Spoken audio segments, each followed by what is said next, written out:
नमस्ते मैम। जी नमस्ते, आप कौन? मैम मैं आपके बेटे का ट्यूशन टीचर। आप ही नितिन हो? जी मैम। अच्छा तो आइए। एक सेकेंड, ये जो अपने स्लीपर्स है ना, ये बाहर ही उतारिए। वो क्या है ना, बाहर के स्लीपर्स हम घर में नहीं लाते। जी आइए, देखिए सीधा पॉइंट पे आते हैं। क्या तुम मेरे बेटे को पढ़ा पाओगे? यस मैम, मैंने आपको कहा ना, मैं वेल ट्रेन टीचर हूँ, मैं आपके बच्चों को पढ़ा सकता हूँ और मैंने काफ़ी बच्चों को पढ़ाया है।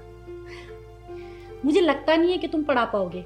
वो क्या है ना, इंग्लिश में एक कोट है, सॉरी तुम इंग्लिश में तो समझ नहीं पाओगे, तो मैं तुम्हें हिंदी में समझाती हूँ। इंसान की पहचान ना उनके जूतों से होती है, और मैं इंसान को पहचानने में ना कभी चूक नहीं कर सकती। मेरे बेटे का ना ICSE बोर्ड है, जिसमें उसके सारे सब्जेक्ट इंग्लिश में है। और तुम्हें देख के लगता नहीं है कि तुम मेरे बेटे को पढ़ा पाओगे। तुम्हें देख के तो ऐसा लग रहा है कि तुम सीधा गाँव से उठ के आए हो। तुम्हारा रहन सहन, तुम्हारा उठने बैठने का तरीका, आई एम सॉरी लेकिन मैं अपने बेटे को तुमसे नहीं पढ़वा सकती। अरे कल को मेरा बेटा तुम्हारे जैसा बन गया तो?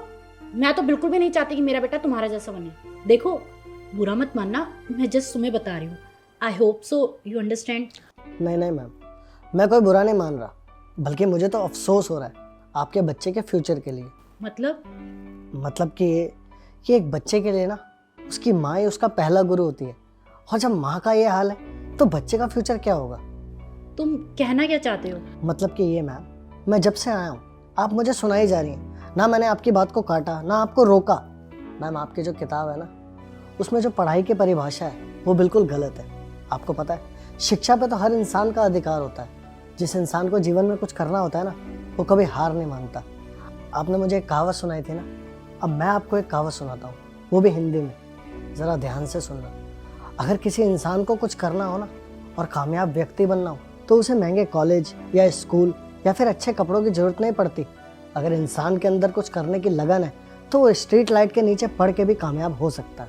और आपको पता है मैडम, अनपढ़ वो नहीं होता जिसे पढ़ाई नहीं आती, बल्कि अनपढ़ तो वो होता है जिसे दूसरों की इज्जत करनी नहीं आती, दूसरे की एजुकेशन को उसके कपड़ों से जज करता है। भले मैडम मैं गाँव से आया हूँ, लेकिन मुझे छोटे बड़ों की इज्जत करनी आती है। अब आपको ही देख लीजिए ना, आप इतने बड़े शहर में रहती हैं और पढ़ी लिखी भी हैं, लेकिन आपको लोगों की इज्जत करनी नहीं आती। छोटे बड़ों से कैसे बात करनी है आपको पता ही नहीं है।